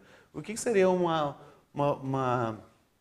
dado que eu capturo no momento de uma venda e que talvez fosse irrelevante? O horário. Eu ia falar isso, o horário da venda. Dependendo do meu objetivo, pode ser que sim, pode ser que não, mas se algo tão simples quando ele está falando, realmente não seria relevante. Mas alguma coisa mais relevante ainda, o nome do cliente. Eu não preciso. Não faz a menor diferença. Entendeu? Oi? Para fazer predição de quantidade de vendas, de fato eu não preciso. É irrelevante para resolver esse caso de uso. Poderia ser relevante para fazer alguma outra predição. Então ele tem que ter relevância para aquele contexto, para aquilo que eu estou fazendo. Fez sentido? Então tudo isso a gente olha dentro desse aspecto de solução. E normalmente isso, todas essas discussões que estão sendo feitas, ele acaba desaguando, pode desaguar em vários locais. Pode ser feito um AI Canva. Esse aqui é um modelo muito simples, nem é o que a gente usa realmente para fazer o design da solução, mas só trouxe como a título de exemplo aqui para vocês, tá? Então eu tenho que olhar aqui qual é o problema, como eu resolvo esse problema sem IA, como é que eu resolvo ela com IA. Para quem quer dados necessários, que ferramenta, ou seja, tecnologias de IA e quais são os indicadores de sucesso. Isso seria um básico do básico, né, para a gente conseguir fazer um bom design de uma solução de IA.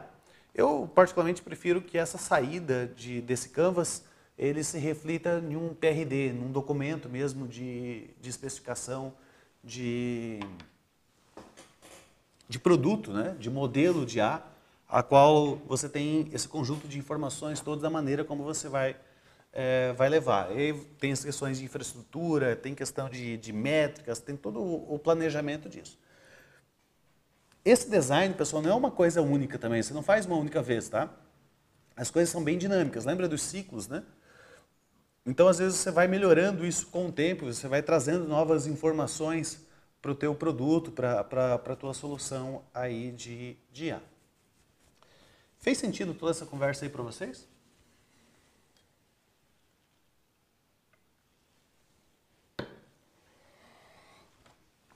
Ou não? Mais claro qual é o caminho para fazer uma solução de IA?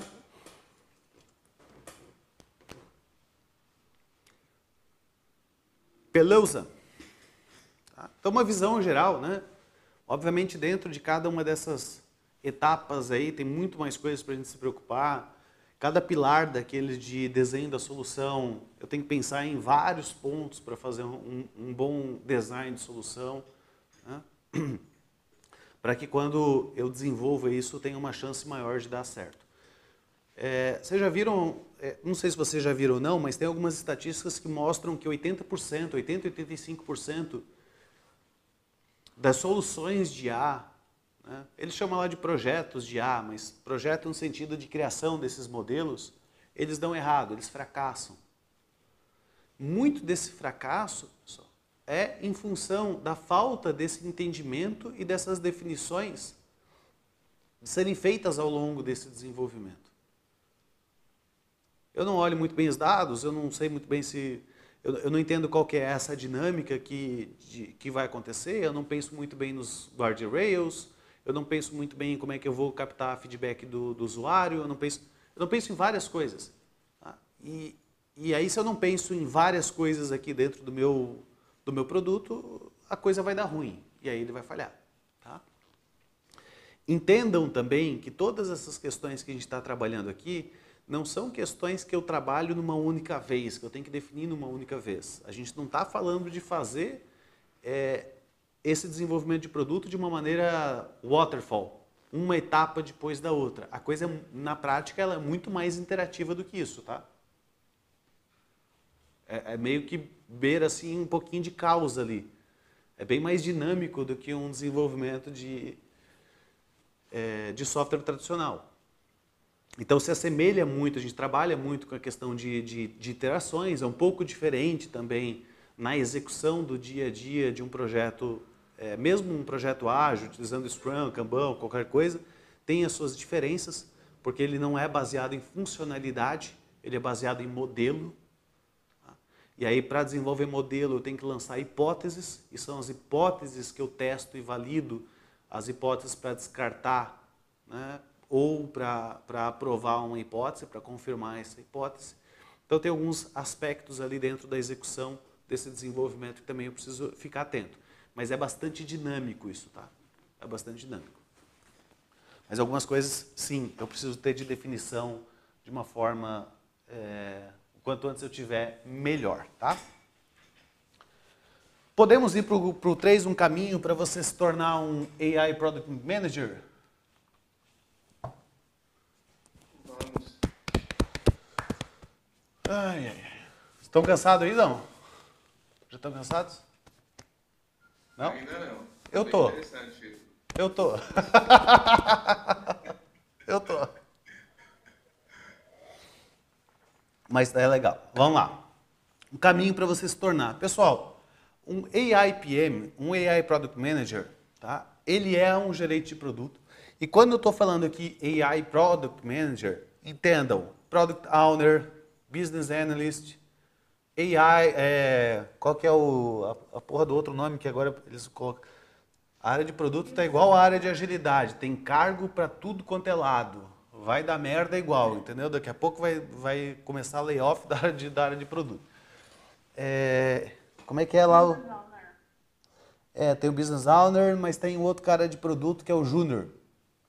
Como é que eles chamam? APM. APM. Isso, APM, né? Então, todas essas figuras de produto, pessoal, eu tenho representado no guarda-chuva de Product Manager, né? Ou mesmo se você não atua com nenhuma dessas funções, mas você quer aprender a desenhar essas soluções, aprender a construir esses modelos, né?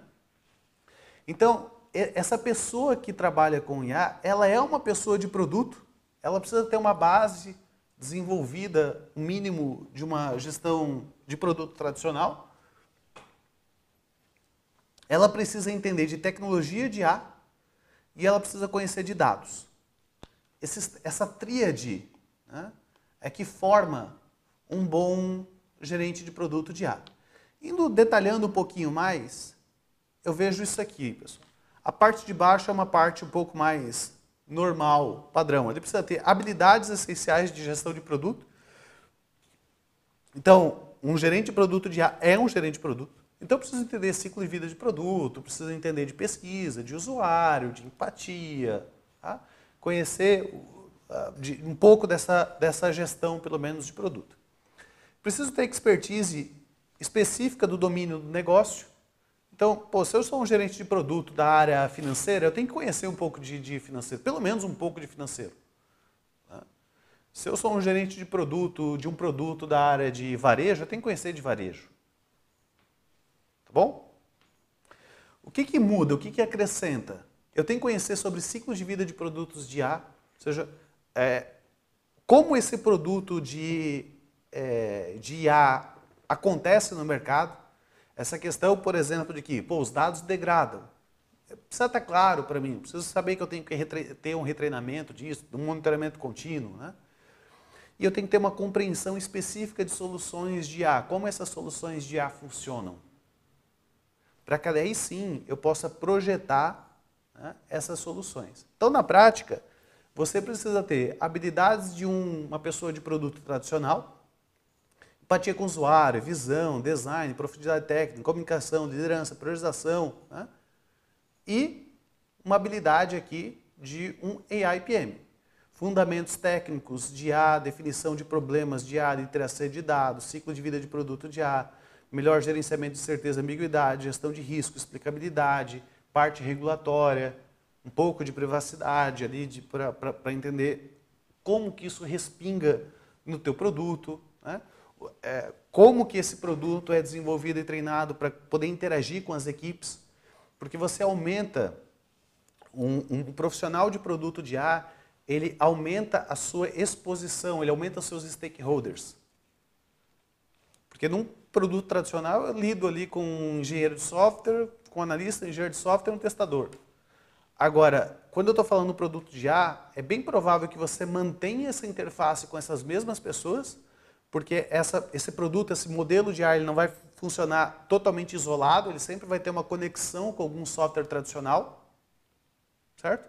Mas eu tenho que começar a lidar com engenheiros de dados, eu tenho que começar a lidar com cientistas de dados, eu tenho que começar a lidar com MLOps, eu tenho que começar a lidar muitas vezes com desenvolvedor de IA. Eu tenho mais stakeholders dentro da própria organização, muitas vezes para tomar conta, dado os objetivos de negócio. Então, eu aumento um pouco mais o escopo. Mas é fundamental aqui você entender de tecnologias de IA, saber quais são... não é o técnico, mas é saber que tipo de tecnologia resolve ou ela é boa para que tipo de problema. Por quê? As coisas não vão chegar para um Product Manager,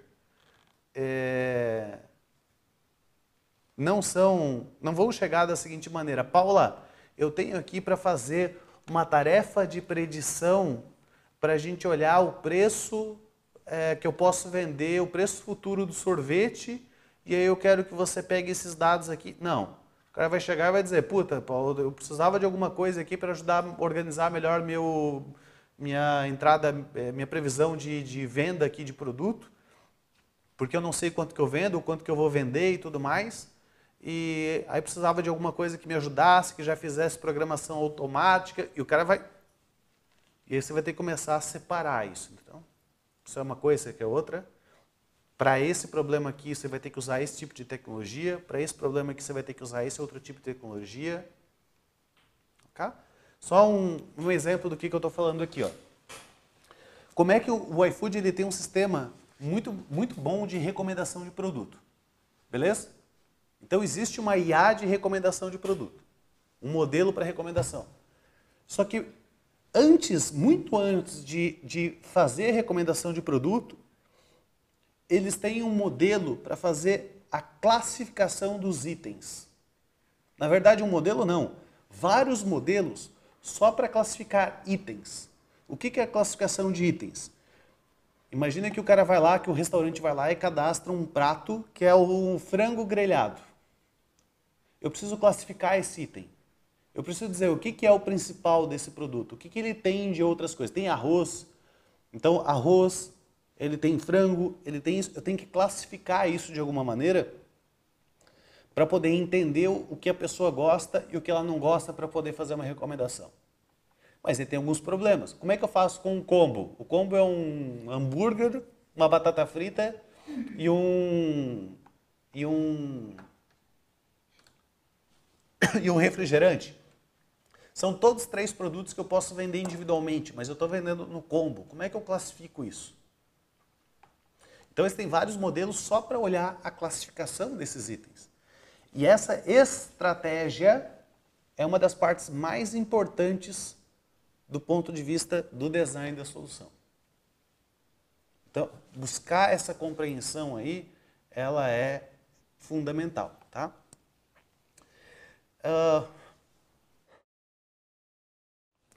A gente vê assim, pessoal, em relação à questão de procura disso no mercado, né? Dessa posição no mercado, muito forte nos Estados Unidos e no resto do país. China explodindo, mas Estados Unidos também. Você vai lá, faz uma procura lá por AI Product Manager e você encontra uma caralhada de resultados dentro dos Estados Unidos. Os caras, não à toa, né? Os caras estão há mais tempo trabalhando com isso, então é normal. Se você procura isso no Brasil, e aí o próprio LinkedIn já faz esse filtro dentro dessas vagas que estão pedindo por inteligência artificial, é um resultado mais baixo, obviamente, mas já é muito maior, venho acompanhando isso, muito maior do que era no início do ano. Muita oportunidade disso ele acaba vindo dentro do mesmo papel de um gerente de produto. Então, está cada vez mais comum a gente observar a contratação de gerentes de produto que têm habilidades de desenvolvimento de modelos, né, de produtos de inteligência artificial, produtos de machine learning. Quem trabalha já com um pouco mais de intensidade já tem vagas só para trabalhar com inteligência artificial. Quem está começando é aquele negócio de eu incorporo essas habilidades dentro do meu papel de gerenciamento de produto. Ok?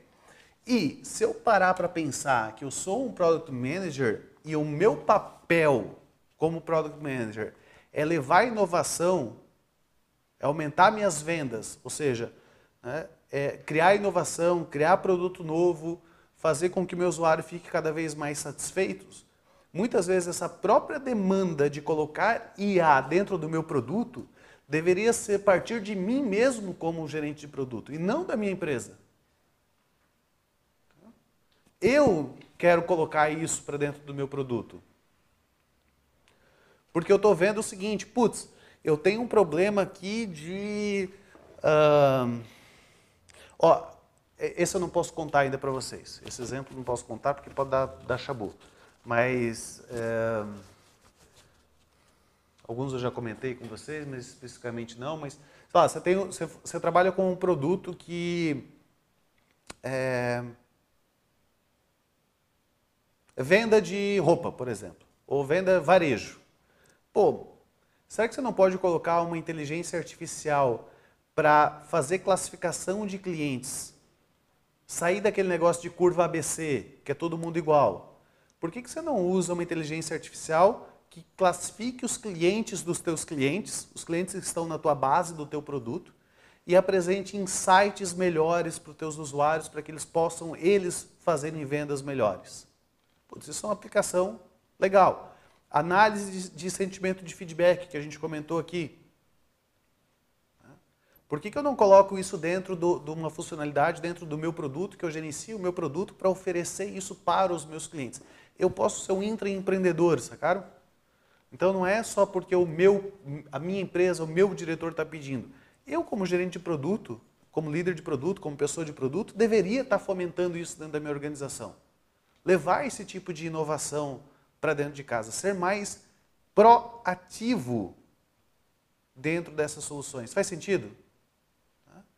Então, tudo aquilo que você conseguir levar de inovação para o produto, eu acho que faz todo sentido. É a mesma uma analogia, né?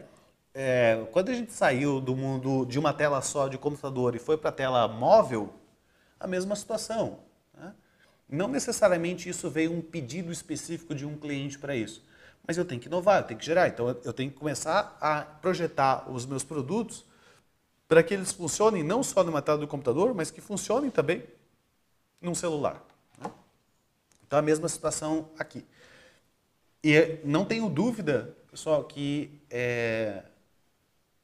se você ainda não é um gerente de produto de IA, você vai ter duas escolhas.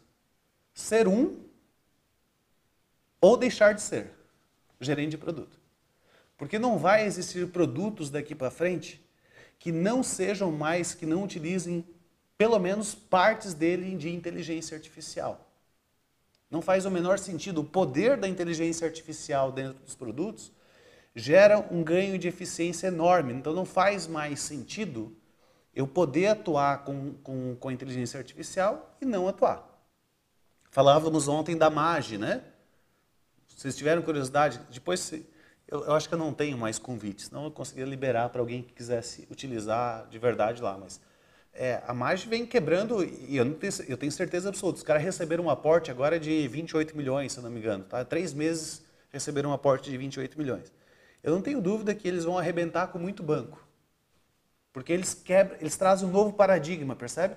Está todo mundo lá com o paradigma do toque na tela, do clique aqui e tal, e os caras vieram com comando de voz, ou com chat, do jeito que a gente está conversando com outra pessoa. Quebra o paradigma, entende? Nasce um paradigma novo, traz uma outra forma de fazer. E aí, mesmo os bancos digitais, daqui a pouco vocês vão ouvir assim, banco digital tradicional, tá? Vai vendo. Não vai demorar muito.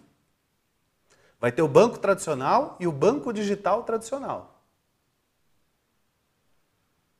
Porque vão surgir situações como o Magi da vida que vão trazer novos paradigmas de uso. E o banco digital tradicional vai ter a mesma dificuldade que o banco tradicional teve com o banco digital. Tá? Só parar para pensar, só parar para olhar as aplicações de inteligência artificial que estão surgindo, para você observar como essas coisas que estão acontecendo. Tá? Já tem, né? As burocracias já são quase as mesmas, ou seja, o banco digital está ficando tão burocrático quanto o banco tradicional. E aí você pega um Magi que é tudo muito mais simples. A diferença é o endereço. Tem um endereço físico e outro não. Essa é a diferença. Então, as aplicações, tudo, aonde tem inteligência, aonde antes precisava de alguém para fazer algo, eu posso substituir isso. Eu não diria talvez ser uma automação full, mas eu consigo agilizar com o uso da própria inteligência artificial. Por exemplo, parte de banco. Pessoal, esse negócio de investimento de dinheiro em CDB, CI, LCA e tal, eu tenho um pouquinho ali no banco. E caramba, para mim eu nunca consigo entender se eu estou ganhando ou perdendo dinheiro. E nunca ninguém consegue me explicar. Daqui a pouco vai surgir alguém que vai fazer uma inteligência artificial e que, creio eu, tá, que vai tornar muito mais simples o acompanhamento dos investimentos para responder a seguinte pergunta: esse investimento está valendo mais a pena do que esse? Porque no fim, hoje você não sabe, tá? Tem os números ali, tudo bem, tem os números. Mas um paga imposto, outro não paga imposto, um tem imposto de renda, outro não tem. Cara, só me responde, qual desses aqui está melhor e qual que eu deveria investir mais? Ok? Eu prefiro confiar numa inteligência artificial. Teve um cara que fez, assim, estou divagando um pouquinho, mas só para trazer essa visão de poder, tá? Teve um cara, eu vi uma entrevista num podcast, o cara empresário, tem grana para investir, ele falou, olha a loucura que a gente faz, ele assim, eu tenho aqui...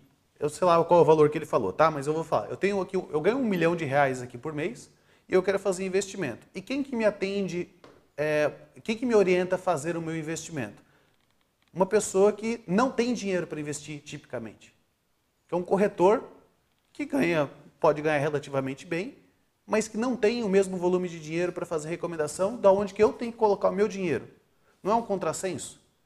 Por que eu não posso treinar agora uma inteligência artificial, então, que ela analisa resultados de investimentos, não daquilo que está na cabeça daquele cara, mas que está como resultado geral, e eu apresento uma solução melhor. Tá? Open Finance vai ajudar com dados, abrir portas para modelos de negócios inovadores com IA personalizado. Né? Exatamente. Tá? E tem muitas outras aplicações. O comando de voz, por exemplo, o Magi eu uso agora como exemplo, mas eu já falava isso antes de eu descobrir o Magi. Fala, pessoal, sério mesmo que a gente vai ter que ficar digitando dados de cliente para fazer um cadastro de cliente? Por que eu não chego e bato uma foto do CPF e peço para cadastrar, ou agora do documento digital, pega a carteira de motorista, o cara encaminha para o número de WhatsApp, ele está cadastrado. Ou então eu pego e bato uma foto e ele já cadastra automaticamente no produto. Essas coisas que a gente vai começar a ter que enfrentar dentro dos nossos produtos. Essas quebras é uma nova transformação dentro dos produtos digital. Não é Magi tempero, é Magi, que eu acho que é Magi como eles falam, né? Isso. Tá? É Magi banco, Magi sistema de pagamento. O João está dizendo, imagino que em breve iremos ter ambientes virtuais através de voz e imagem para resolver problemas básicos com dúvidas na fatura, problema de extração.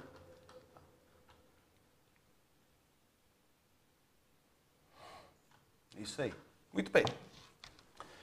Então, a gente vê que fora já é uma realidade muito maior. O Brasil, querendo ou não, ainda sempre tem um certo nível a procura ela é sempre um pouco mais tardia do que no próprio mercado. Mas no meu modo de ver, especialmente para essa figura da pessoa que está lidando ali com o produto, a inovação, na minha concepção, no meu modo de ver, ele precisa partir muito dela também, né? De você levar a inovação para dentro da tua organização. Tudo bem até aqui? Queria passar essa visão, eu acho que faz parte aqui, até no vídeo que eu liberei ontem, alguém até comentou, putz, que aula que... Na verdade não foi uma aula, foi uma evangelização. E eu acho que o papel muito dessas aulas aqui gratuitas é de fato evangelizar, tá? É de fato trabalhar com isso. Eu não conheço, realmente, tá? Não conheço outra pessoa fazendo esse trabalho específico para gestão de projeto, gestão de produto de IA, não com IA, mas de IA. É trazer isso para dentro dos nossos produtos. O que eu vejo muita gente falando, agentes, vai lá e faz um agente, tenta vender, criar chatbot e tudo mais. Tá? Uso de IA generativa como ferramenta no dia a dia. Então, como é que eu crio uma apresentação mais rápida usando o ChatGPT e PowerPoint? Como é que eu faço uma análise de dados no ChatGPT? Pô, legal isso, bacana, né? O seu Power User é bacana. Mas há muita oportunidade aqui no Power Builder. Muita oportunidade. Tá? Para a gente revolucionar a maneira como os nossos produtos funcionam. E aquele lance, né? Quem sai na frente, tá? Quem sai na frente sempre bebe água mais limpa. Eu realmente, o Lucas está falando, não existe, só o Kelvin. Eu não sei se você sabe, não sei se foi bom ou ruim o teu comentário, não entendi. Mas sim, se vocês souberem de outra pessoa, até comenta, porque é legal realmente. Eu gostaria de fomentar cada vez mais essa questão de trazer mais conteúdos especificamente para isso. A gente tem muito conteúdo para desenvolvedor, para cientista de dados, mas a gente tem pouco conteúdo ainda, na minha visão, para essa camada de gestão e liderança dentro das empresas que fazem acontecer com os seus produtos e serviços empresariais. Faz sentido?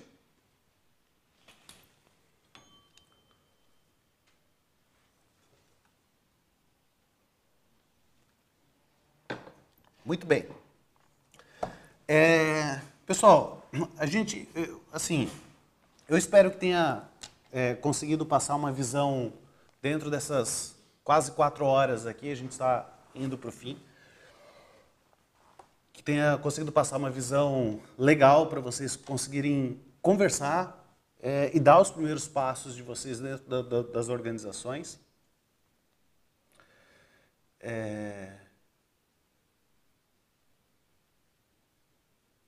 A Marta até hoje não sabem a diferença de um PO e um GP, imagina o resto. Então, a gente tem que evangelizar isso, né? Trazer isso para dentro das organizações. Eu espero de verdade que isso tenha contribuído aqui e vocês saiam com insights para conversar. Eu já falei isso em algumas aulas que eu dei gratuita. A primeira vez que eu fui conversar com a empresa foi mais de um ano e a gente ia contratar, eu comecei tudo isso porque a gente ia contratar uma empresa para desenvolver um modelo de IA para a gente. E assim, foi tão ruim, tão caótica a experiência, tão sem base nenhuma, ninguém sabia nada. A gente não sabia como contratante, porque naquele momento era um cliente, eu não tinha obrigação de saber nada. Foi tão ruim a experiência, porque eu fui com 2 fornecedores, um bastante conhecido inclusive, e eu não conseguia, assim, ninguém, na verdade, aqui da equipe conseguiu enxergar o norte para aquilo que a gente estava fazendo, ninguém orientava, ninguém dizia quais eram os passos, ninguém apresentava uma forma de fazer isso acontecer, tá? Então, as coisas, foi a partir daí que a gente começou a desenvolver esse trabalho para dar mais clareza para quem quer usar esse tipo de trabalho. Eu espero que tenha contribuído aqui nessas 2 aulas com vocês, tá? Então, pessoal, eu vou encerrar por aqui, tá? Beijo, abraço e a gente se vê por aí.